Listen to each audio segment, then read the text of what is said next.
Hello, আসসালামু আলাইকুম। বিন্দু বিন্দু জলরাশি একত্রিত হয়ে এক বিরাট সাগরের সৃষ্টি করে। সমুদ্রের উত্তাল ঢেউয়ের জলরাশি আমাদের জানান দেন তার অস্তিত্ব।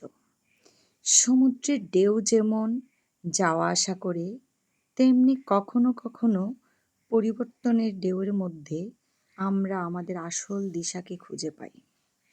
চলুন আমরা সবাই সমুদ্র দেখতে যাই।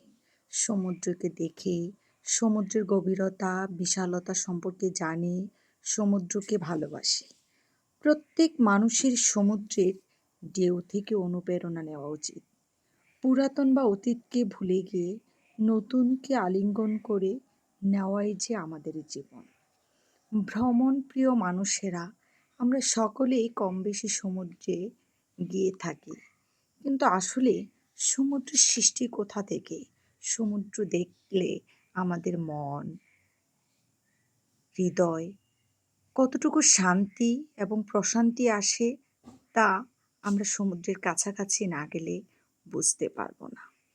বিন্দু বিন্দু জলরাশি একত্রিত হয়ে যখন এক বিরাট সাগরের সৃষ্টি করে, সেই উত্তাল ঢেউয়ের জলরাশি যখন আমাদেরকে জানান দেয় যে আমাদের জীবনের অস্তিত্ব কোথায়, তখনই আমাদের সমুদ্র তার তার দিকে আমাদেরকে কাছে টানে। আমরাও সমুদ্রে যেতে চাই, সমুদ্রকে ভালোবাসি। সমুদ্র দেখতে কার না ভালো লাগে? আমারও সমুদ্র দেখতে খুব ভালো লাগে।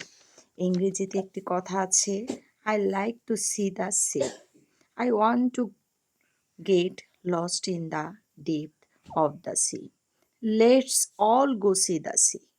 চলুন আমরা সবাই সমুদ্র দেখতে যাই, সমুদ্রকে ভালোবাসি, সমুদ্রের বিশালতা গভীরতা সম্পর্কে নিজে জানি এবং অন্যকে জানান দিই।